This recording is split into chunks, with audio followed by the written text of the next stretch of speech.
সকলকে জানাই শারদীয়ার প্রীতি শুভেচ্ছা ও আন্তরিক অভিনন্দন। আপনারা দেখছেন বাঁকুড়া শহরের সব থেকে বড় পুজো পরিক্রমা। আমরা এখন চলে এসেছি হচ্ছে ইন্দারগোড়া সার্বজনীন দুর্গোৎসব কমিটিতে।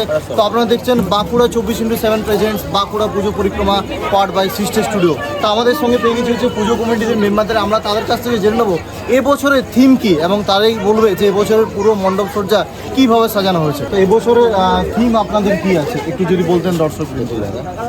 আমাদের প্রতি বছরই আমরা একটা কিছু না কিছু ইউনিক করার চেষ্টা করি।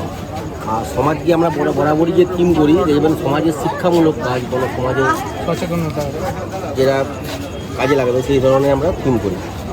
এবারে আমরা খালি ওই সমাজের শিক্ষা দিলেই হবে না, সমাজকেও টেনে এনে একটা সুযোগ দিতে হবে। তো আমরা যে এবার থিমটা ইউনিক করে চিন্তা ভাবনা করেছি, এটা হচ্ছে আমাদের থিমটার নাম প্রথমে বলছি মৃত্তিকা।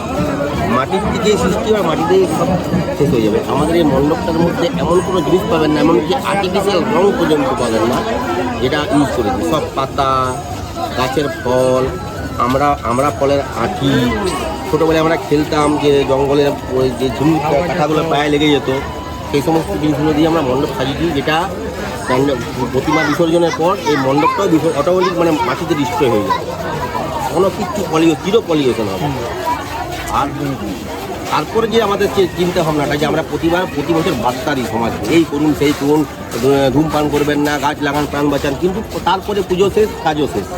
কিন্তু আমরা এই সমস্ত শিল্পীগুলোকে, যেমন পাতার যারা থালা বানায়, তারা সব থালাই বানায়, তাদের বাড়িতে গিয়ে আমরা দেখি যে বিভিন্ন রকম পাতার তারা ডিজাইন করে বাড়িতে সাজিয়ে দিয়ে গেছে, বিভিন্ন রকম ফুল ফল দিয়ে বাড়িতে কারুকার্য করেছে। সেই সমস্ত শিল্পীগুলো আমরা উইথড্র ওখান থেকে তুলে নিয়ে আসি, আমাদের ডেকোরেটার সঙ্গে কন্ট্যাক্ট করে তাদেরকে আমরা এখানে কাজ করার সুযোগ করে দিই। আমরা যে বার্তা দিতাম, বার্তাটাকে তুলে এখানে কাজে লাগিয়েছি।